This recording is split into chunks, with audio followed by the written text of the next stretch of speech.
The century-old curse was a cage, and Luther, the Lycan King, was its most wretched occupant. Each full moon was not a celebration of his power, but a cruel reminder of the witch's venomous gift. The beast within him, a seething, shadowy force, was not a part of him to be commanded, but a parasite that fed on his despair. True love's blood, a poetic, impossible cure. He had searched, courted, and even bargained, only to find hollow affection and political ambition staring back from the eyes of countless she-wolves and human maidens. The hope had long since curdled into a bitter, isolating rage. Tonight, as the silver orb crested the jagged peaks of the Blackwood Mountains, Luther fled his own palace. The grand, echoing halls felt like a tomb. He shed his royal vestments, the fine silks a mockery of his savage nature, and shifted. The change was not a graceful flow of muscle and bone, but a violent, painful wrenching. His human form was consumed by the monstrous Lycan, a giant of midnight fur, corded muscle, and eyes that burned like embers. This was the untamed king, a creature of pure, unadulterated power, feared by all. He crashed through the ancient woods, a dark tempest seeking oblivion. He ran until the burn in his muscles eclipsed the ache in his soul, until the roar of the wind in his ears drowned out the whispers of his failure. The scent of pine, damp earth, and prey was a simple, honest language he understood. For a few precious moments, he could forget he was a king cursed to live a lie. It was a discordant note on the wind that shattered his fragile peace. The coppery tang of blood, the rank stench of rogue wolves, and beneath it all, something else, something clean and startlingly fragile, like wildflowers and morning dew. A human. He slowed, his massive paws sinking silently into the loam. Through a break in the trees, he saw the scene. 3 rogues, mangy and starved-looking, had cornered a young woman against the gnarled trunk of an oak. Their lips were pulled back in snarls, saliva dripping from yellowed fangs. The girl held a small hunting knife, her knuckles white, but her terror was a palpable force. She was prey, and they were toying with her. A familiar, cold fury ignited in Luther's chest. Rogues were scum, the lowest of their kind, and their presence in his territory was an insult. But it was the sight of the girl's wide, terrified eyes, glistening with unshed tears, that snapped the last thread of his control. It was not a calculated act of kingship, it was a raw, instinctive eruption. He erupted from the shadows with a roar that shook the very leaves from the branches. The rogues spun, their arrogance turning to sheer panic at the sight of the colossal Lycan King. The fight was not a fight, it was an execution. Luther was a whirlwind of claws and fury. He broke the first one's neck with a single, brutal swipe. The second met its end when Luther's jaws closed around its throat, silencing its yelp forever. The third, attempting to flee, was pounced upon and ripped apart. It was over in seconds. Luther stood panting amidst the carnage, his dark fur matted with the blood of his enemies. The primal heat of the battle began to recede, and he turned, his glowing amber eyes falling upon the girl he had saved. She was pressed against the tree, trembling uncontrollably. Her gaze was fixed not on the dead rogues, but on him. The fear he had seen directed at the rogues was nothing compared to the pure, undiluted horror now aimed at him. To her, he was not a savior. He was a larger, more terrifying monster. Slowly, he took a step towards her, a low, guttural whine forming in his throat, an attempt, feeble and alien, at reassurance. She flinched as if struck. Her eyes darted around, finding a fallen branch. With a desperate cry, she snatched it up and thrust it out towards him like a sword. "Stay back!" she screamed, her voice cracking with terror. The branch was a puny, pathetic weapon. It couldn't harm a hair on his hide. But the action itself was a blade that slipped between his ribs and found his heart. It was the rejection he had come to expect from the world. But from her, after what he had just done, it was a pain sharper than any witch's curse. He saw his own monstrous reflection in her wide, fearful eyes, and the sight was unbearable. The wine died in his throat. The ember-like glow of his eyes dimmed, replaced by a profound, ancient sorrow. He had spent a century searching for a look of love and found only this, a look of pure terror. He had merely exchanged one kind of monster for another in her eyes. With a sound that was half snarl, half sob, Luther turned and fled. He did not run with the purposeful power of a king, but with the wounded desperation of a hunted animal, crashing back through the woods towards the cold, empty sanctuary of his palace. That night, sleep offered no escape. The opulent confines of his bedchamber felt more suffocating than the woods. Every time he closed his eyes, he saw hers. Not just the fear, though that was there, a brand on his memory, but the details he had been too enraged to notice before. The delicate arch of her eyebrows, the stubborn set of her jaw even in terror, the unusual flecks of silver in her gray irises, like stars in a stormy sky. Her face, pale and terrified, haunted him. It was not the face of a simpering courtier or a power-hungry noble. It was real. As the first rays of dawn painted the sky, Luther rose from his sleepless bed.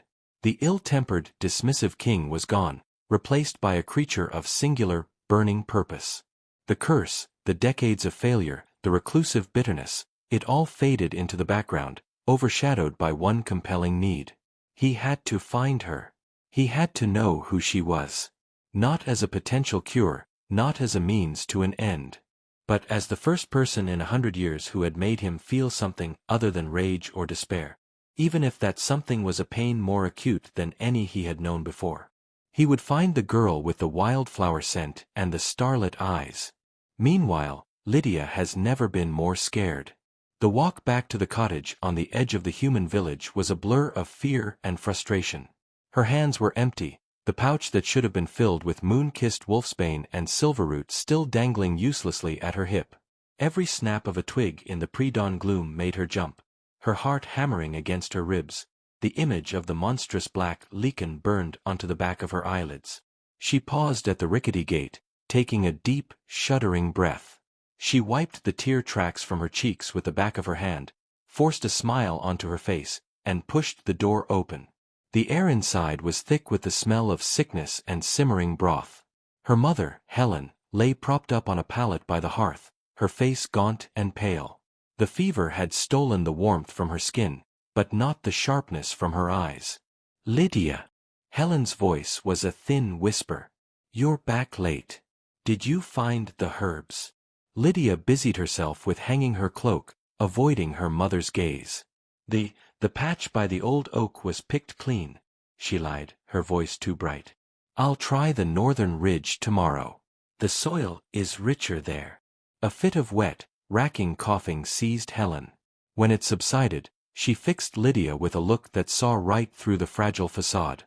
"Don't lie to me, child. Your eyes are red. You're trembling. What happened in those woods?" The forced smile crumbled. The fear, the adrenaline, the sheer helplessness of the night came rushing back. Lydia sank onto a stool beside the bed, her shoulders slumping. She told her mother everything: the rogues, the circling, the feeling of certain death. And then the larger beast, a creature of shadow and fury, that had torn the rogues apart with terrifying efficiency. He was immense, mother. A king among monsters. And his eyes. They burned. She shuddered. "I thought for sure I was next. I held up a branch to try and scare him off." Helen listened intently, her frail hand reaching out to cover Lydia's. When Lydia finished, there was a long silence broken only by the crackle of the fire. "And did you thank him?" Helen asked softly. Lydia's head snapped up.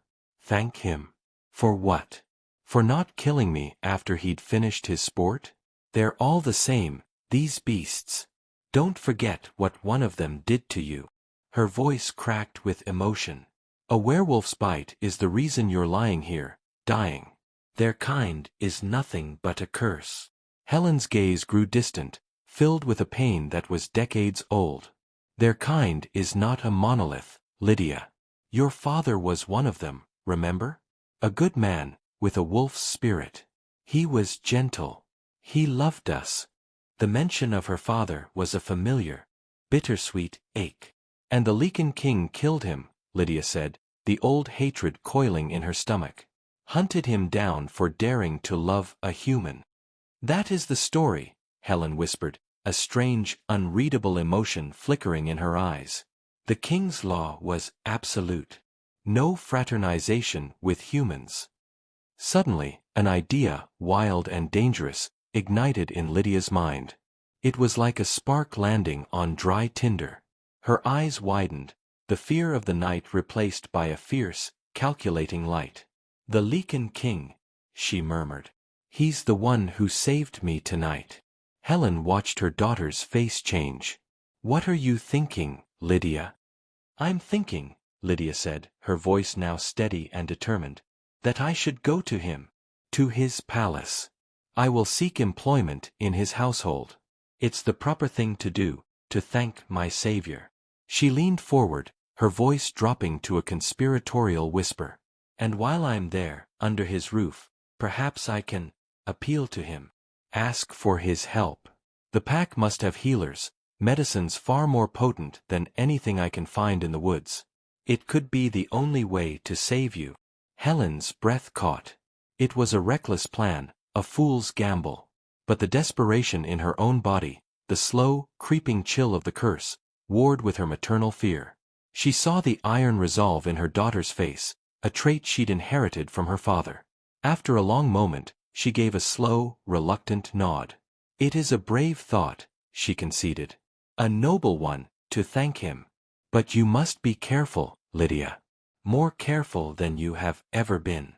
Remember what you are." Lydia squeezed her mother's hand. "I know. Half human, half wolf. I'll keep my heritage hidden. I promise, I will be safe." Later, in the cold solitude of her own small bed, Lydia stared at the moon-washed ceiling. The noble pretext of thanking the king and seeking aid for her mother was a convenient shield, but beneath it, a darker, sharper purpose took root. Her mother's words echoed, "The Lycan King killed him." The image of the powerful beast in the woods merged with the shadowy figure of her father's murderer. The fear she had felt transformed, hardening into a cold, steely resolve. "Thank him," she whispered into the darkness, her voice barely a breath. "I will get close to him. I will earn his trust. And when he least expects it, I will make him pay for my father's life. I swear it." The girl who had trembled before the monster was gone. In her place lay a woman with a secret and a vow, her heart a battlefield where gratitude warred with a thirst for revenge. "Do I have to do these things?" Luther cursed from his chair behind his office mahogany desk, letting out an exasperated sigh. The scent of old parchment and dust filled the king's study, a bitter counterpoint to the phantom fragrance of wildflowers that had haunted Luther for days. He sat at his massive oak desk, a throne of administrative drudgery, mechanically sorting through a stack of applications for various positions within the pack household. Cooks, stable hands, cleaners, each file was a blur of names and faces that failed to hold his attention. His mind was back in the moon-dappled woods. He saw the rogues, the terror in her eyes, and then, with a lurch in his chest, the defensive thrust of that pitiful branch. The memory was a fresh wound, salt rubbed in by the fact that he couldn't forget her. A century of life, and a single human girl, a terrified, fragile thing, had carved a space in his thoughts more deeply than any battle or betrayal. "You've been staring at the same page for 10 minutes, a familiar, dry voice observed from the doorway. Erin, his beta and oldest friend, leaned against the frame, her arms crossed. Her sharp eyes missed nothing. "And you filed the application for the new stablemaster under kitchen staff. Either you're planning to have him bake the hay, or your mind is elsewhere." Luther grunted, shuffling the papers with more force than necessary. "It's these tedious applications. A king shouldn't have to bother with such things." "Of course not," Erin said, stepping fully into the room. "It must be the riveting details of potato-peeling qualifications that have put that particular brooding expression on your face. The one you wear when you're thinking of the curse, or a lost battle, or a girl." Luther's head snapped up. He tried to school his features into a mask of royal indifference, but it was useless with Erin. She had been there for every failed courtship, every dashed hope. She could read the tension in his shoulders like a book. "It's nothing," he muttered, looking back down at the papers. Luther, she said, her voice softening. I've known you since we were pups chasing our own tails. You're a terrible liar. What happened during your run the other night? He let out a long, weary sigh, the fight going out of him. He dropped the pretense. There was a girl. In the woods. Rogues had cornered her. Aaron's posture straightened immediately. Is she? I dealt with them, he said, the words clipped. But when I turned to her, she looked at me as if I were the monster.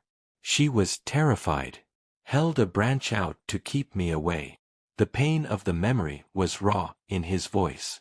I can't get her face out of my mind, Aaron. The fear in her eyes.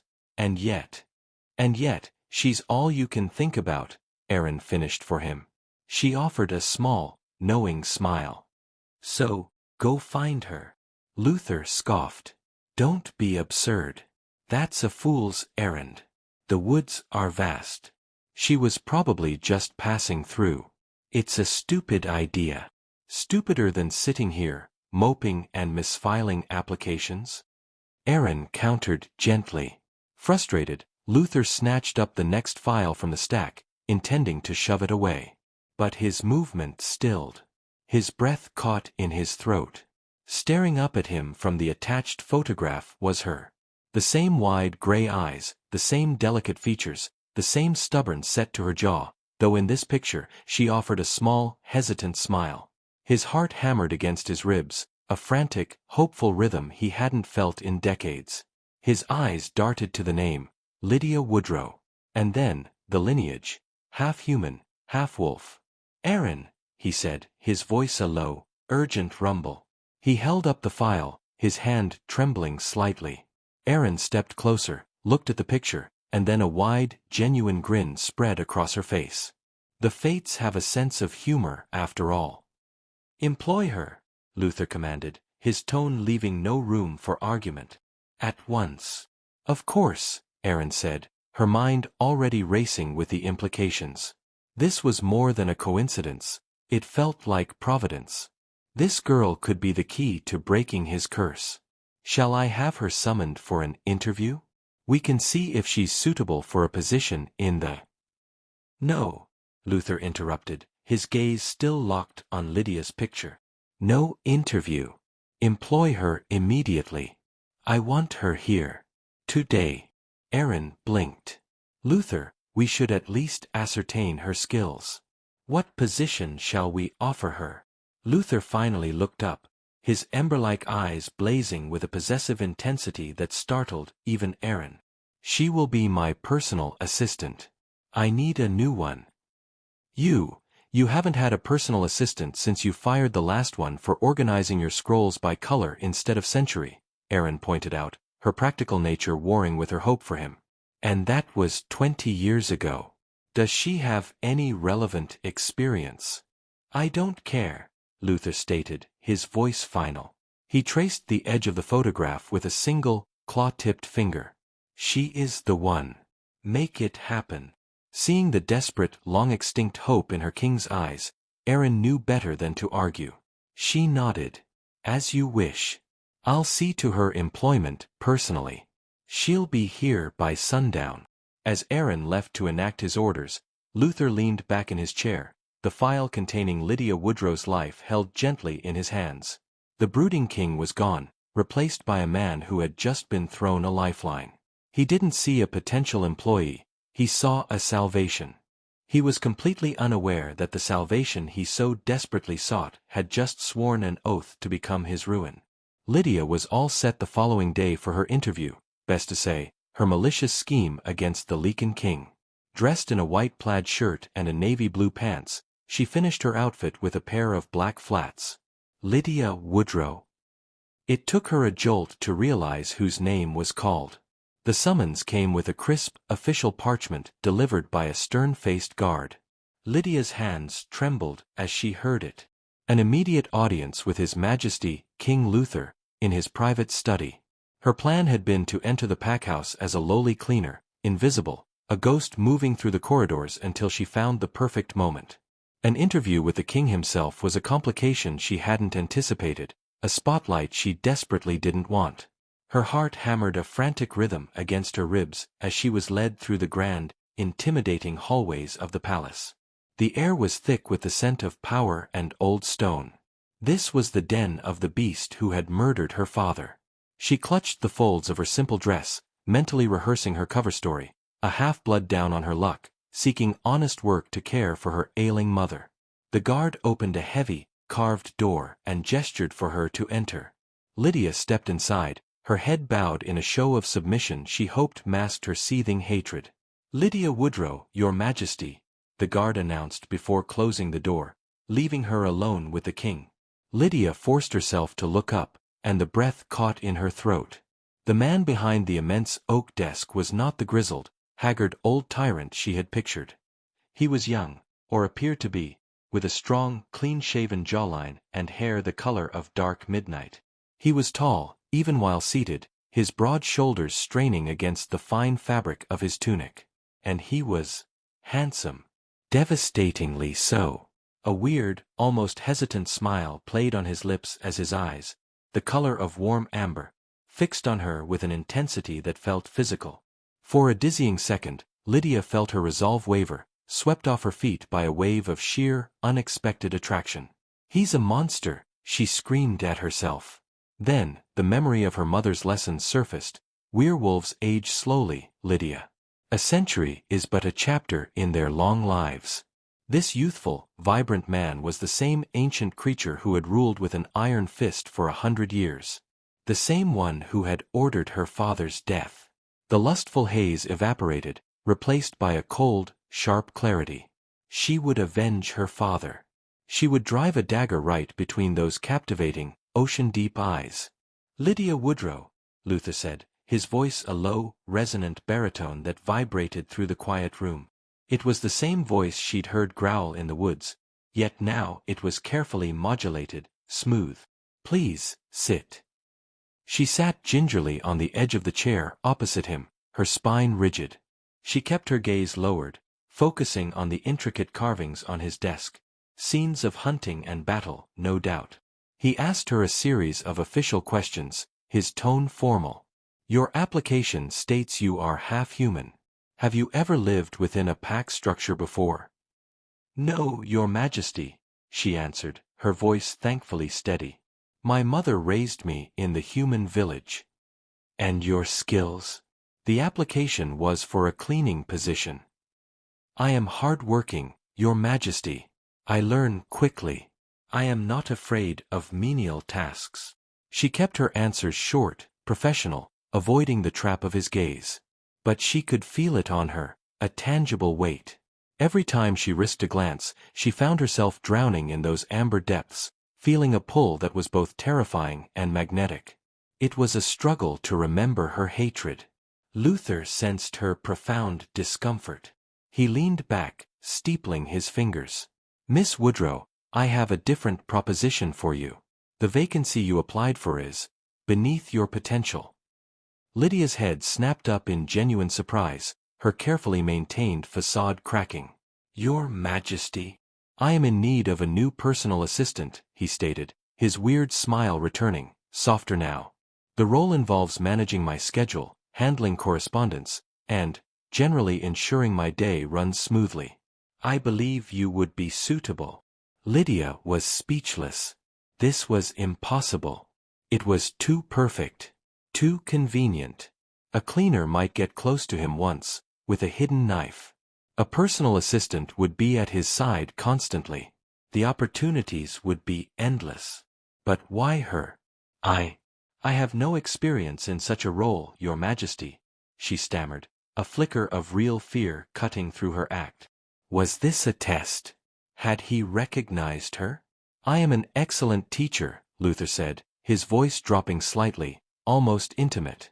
"And the compensation reflects the responsibility. It is triple the pay of a cleaner. You would also have 2 days off per week to attend to your mother."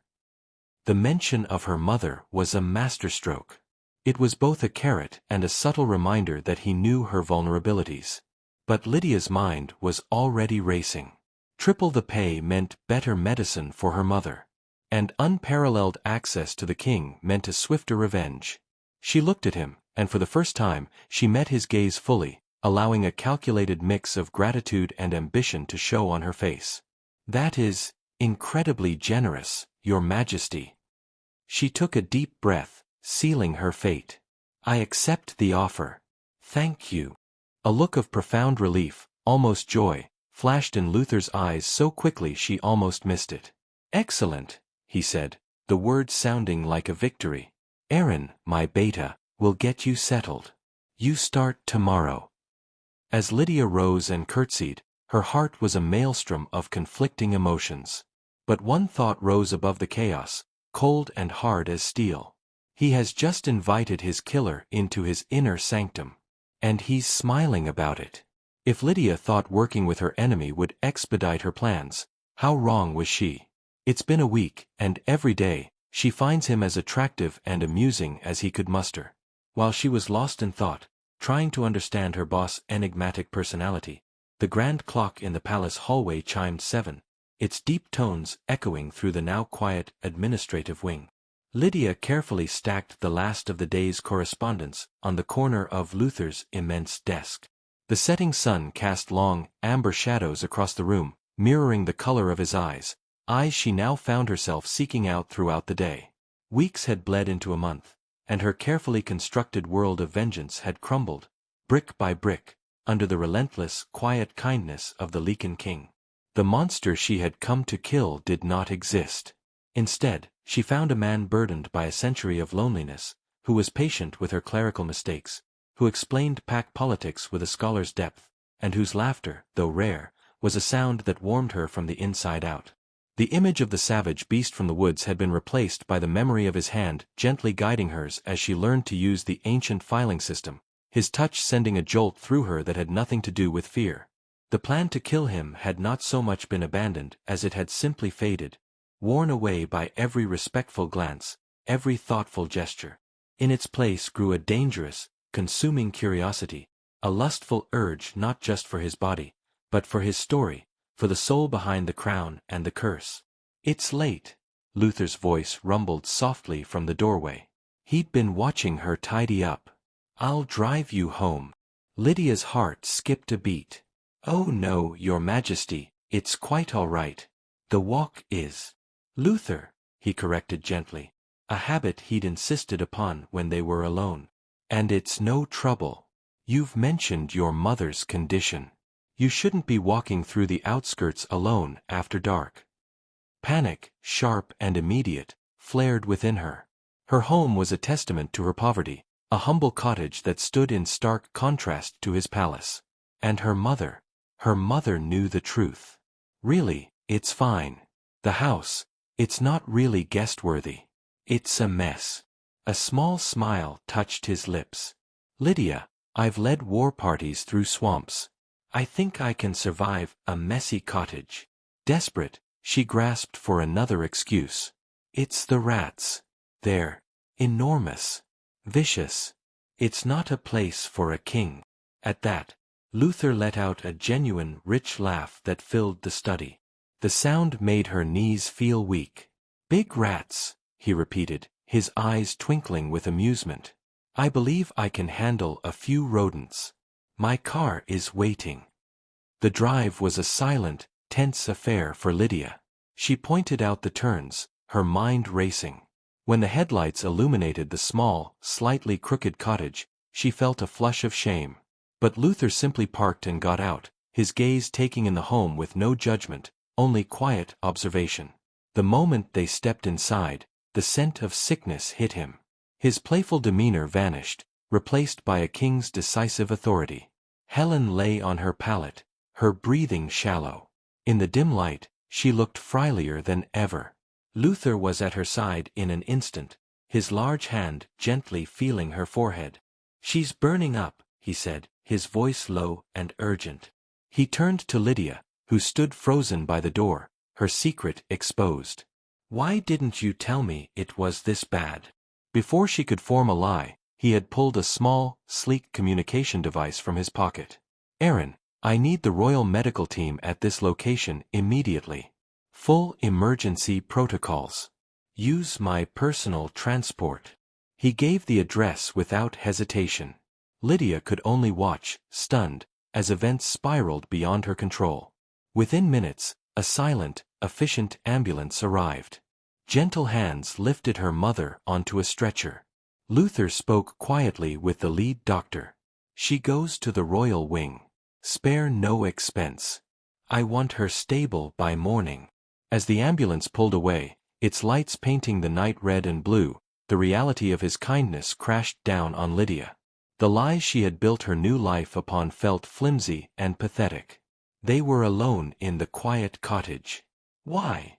she whispered, tears welling in her eyes. "Why are you doing this? You shouldn't be." He turned to her, his expression unreadable in the moonlight streaming through the window. The dam inside her broke. "I came here to kill you," she choked out, the confession tearing from her throat. "My father, you killed him. For loving a human. I wanted revenge. I don't deserve your kindness. I'm a liar and I was a fool." She expected anger, shock, retribution. Instead, Luther simply looked at her, a profound sadness and understanding in his gaze. He closed the distance between them. "I know," he said softly. Before she could process that, he cupped her face in his hands. His touch was impossibly gentle. He leaned down and kissed her. It was not a kiss of passion, but of promise. It was slow and soft, a sealing of a truth they had both been circling. It was an absolution and a beginning, all at once. When he pulled away, Lydia's head was spinning, her lips tingling. "The past is a ghost," Luther murmured, his forehead resting against hers. "I have lived with mine for a century. I don't care why you came, Lydia. I only care why you stayed." He took a deep breath, summoning a courage he hadn't needed in battle. "Be with me. Not as my assistant. Be my girlfriend." The words hung in the air, too immense, too terrifying to comprehend. They offered everything she had secretly begun to crave, but they demanded the utter destruction of the person she had been. Overwhelmed, her heart pounding a frantic, confused rhythm, Lydia did the only thing she could. She pulled away from his embrace, turned, and fled into her small bedroom, shutting the door and leaning against it as if barricading herself from a storm. Outside, she heard Luther sigh, a sound of quiet acceptance, before she heard the front door close softly. Sliding down to the floor, Lydia buried her face in her hands. The tears came then, hot and relentless, soaking into the fabric of her dress. They were not tears of sadness or fear, but of utter, overwhelming confusion. The line between vengeance and love had blurred into nothingness, and she was left stranded in the middle, clutching the memory of his kiss, her pillow wet with the tears of a choice she no longer knew how to make. A couple of months later, Lydia had become a ghost in her own home. The world outside her door felt like a distant, terrifying dream. She ignored the gentle knocks from pack messengers and the soft chime of her communication device. How could she face him? Her confession hung in the air between them, a sword of Damocles. He knew she had intended to kill him, and yet he had kissed her, asked her to be his. It was too much to process. On the evening of the fourth day, the knock that came was not gentle. It was firm, resonant, and carried an authority that made her heart leap into her throat. Through the small window, she saw him. Luther. And behind him, the full moon was rising, a great, luminous orb that painted the world in silver. Trembling, she opened the door. He stood on her doorstep, his broad shoulders silhouetted against the moon. The lunar light seemed to cling to him, amplifying his presence. He didn't look like the gentle teacher from the office. He looked like a king, raw and untamed, his amber eyes glowing with an inner fire. "Lydia," he said, his voice a low rumble, strained at the edges but still controlled. "Your Majesty," she whispered, stepping aside. "Please, come in."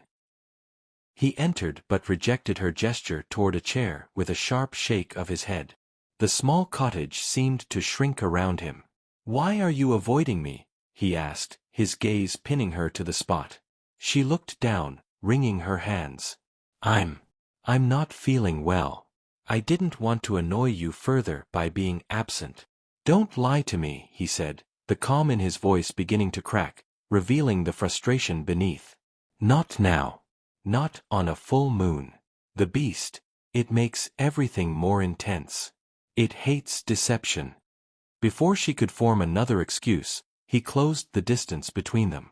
He turned her to face him, his hands firm on her shoulders. "The moon is not helping my control, Lydia. I can't hold back anymore." He searched her eyes for a moment, and then he kissed her. It wasn't like the soft, questioning kiss from before. This was a kiss of longing and desperation, a century of loneliness poured into a single, claiming gesture. It was a question and an answer all at once. Lydia froze for a heartbeat, and then a dam broke within her. All the confusion, the fear, the burgeoning love she had tried to suppress, it all melted under the heat of his mouth. She didn't object. A small, surrendering sound escaped her throat. Encouraged, Luther kissed her again, and this time it was different. It was the kiss of the starved predator he had confessed to being. It was hungry, possessive, and utterly consuming. And Lydia met his fervor with her own. Her hands, which had been pressed against his chest in a feeble attempt to push him away, now fisted in his tunic, pulling him closer by the collar, demanding more. A low growl rumbled in Luther's chest. He swept her up into his arms, his mouth never leaving hers, and carried her to the small bed in the corner. What followed was a storm of tangled limbs and feverish skin, a raw, primal joining under the watchful eye of the full moon. It was unforgettable, a claiming that shook the very foundations of her soul. But as their passion reached its peak, as Lydia felt herself spiraling toward a shattering climax, a strange, searing pain ripped through her. It wasn't pleasure, it was an agony of breaking and reshaping. Her bones groaned, her skin stretched taut. A scream tore from her throat, but it emerged as a guttural snarl. Luther pulled back, his eyes wide not with fear, but with sudden understanding. "Lydia, your first shift, it's the moon, and the intensity." He saw the pure torment on her face as her body contorted. In an instant, his own desire was replaced by a fierce, protective instinct. He scooped her writhing form into his arms, wrapped a blanket around her, and burst out of the cottage. He ran, a streak of shadow under the moon, to a clearing deep in the woods, the same woods where their story had begun. He laid her gently on the soft moss. "Fight with it, not against it," he commanded, his voice firm but calm. "Don't let the pain scare you. It's your blood. Your birthright. Let it out." Guided by his voice, Lydia stopped fighting the agony. She embraced it. There was a final, excruciating crack, and then a surge of incredible power. Where a woman had lain, now stood a werewolf. But not a monstrous beast like the rogues, or even like Luther's formidable dark Lycan. She was sleek and powerful, with a coat of the purest, most brilliant white, like freshly fallen snow under the moon. Luther stared, his breath catching. "Beautiful," he whispered. He then began to teach her, shifting seamlessly into his own massive, dark Lycan form. "Move like this. Feel the ground under your paws. Let the moon fuel you." Tentatively, Lydia took a step. Then, another. It was awkward at first, but soon a wild, exhilarating freedom took over. She ran, a white phantom flowing through the trees. Luther ran beside her, a dark king to her lunar queen. Their first run together was a silent symphony of power and grace. The past, the vengeance, the curse, the lies, was forgotten, burned away in the pure primal joy of the moonlit hunt. Under the full moon, Lydia wasn't a grieving daughter or a reluctant assistant. She was a she-wolf, running beside her king, and for the first time, she felt truly, completely whole. The run through the moon-dappled woods was pure, unadulterated ecstasy. The world was a blur of silver and shadow, the rhythm of their paws against the earth a shared heartbeat. Luther, a massive dark storm beside her, would occasionally nudge her shoulder, a gesture of pure, lupin joy. In her magnificent white wolf form, Lydia felt a freedom she never knew existed. All thoughts of vengeance had been scoured away by the wild wind. They burst into the same clearing where her transformation had completed, panting, their sides heaving. Luther shifted back to his human form, laughing, a rich, unrestrained sound she had never heard from him. "You are a natural, my love," he exclaimed, his eyes shining with pride. Lydia shifted back, breathless and grinning. But the joy was short-lived. A low, collective growl echoed from the tree line. Dozens of pairs of feral, glowing eyes emerged from the shadows. Rogues. More than she could count, and they were not starved and desperate like the last ones. These were organized, their movements coordinated. An ambush. Luther immediately shoved Lydia behind him, his body tensing. "Aaron!" he roared, not with his voice, but with a powerful mental command Lydia could almost feel. "The clearing. Now. They're everywhere." The rogues attacked as one. Luther was a whirlwind of destruction, a king defending his queen. He moved with blinding speed, snapping bones and silencing snarls. But there were too many. For every one he felled, two more took its place. Lydia, still unsteady in her new skin, tried to fight, but Luther kept pulling her back, using his own body as a shield. His priority was her safety, and it made him vulnerable. A rogue, smarter than the rest, didn't lunge with teeth, but from the shadows of a high branch, it blew a small. There was a faint hiss. Luther stiffened, his eyes widening in shock. He looked down at his chest, where a tiny dart was embedded directly over his heart. He ripped it out, but it was too late. A dark web of veins immediately began spreading from the wound. "Luther!" Lydia screamed. He fought on for a few more seconds, his movements slowing to a tragic crawl before his legs gave way. He collapsed to his knees, then onto his side, his breathing becoming a ragged, shallow gasp. Just as the remaining rogues prepared to finish them off, a chorus of furious howls erupted, and Aaron, leading the royal guard, poured into the clearing. The rogues, seeing the tide had turned, scattered into the night. Lydia didn't notice. She fell to her knees, cradling Luther's head in her lap. "No, no, no," she sobbed, stroking his face. "Stay with me, please." Aaron was there in an instant, her face a mask of grim efficiency. "The palace hospital. Now," she barked at the guards, who carefully lifted Luther's unconscious form. In the sterile, white light of the hospital, the head doctor's face was grave. "The poison, Your Majesty," he said to Aaron, as Lydia stood frozen by the door. "It's a rare wolfsbane derivative. It has reached his heart. His chances of survival are minimal." A sound of pure anguish tore from Lydia's throat. She rushed to the bedside, ignoring everyone. Luther was pale, so still. She grabbed the front of his tunic, her fists pounding weakly on his chest. "You cannot die," she cried, tears streaming down her face. "Not now. Not after everything. I just found you. Do you hear me?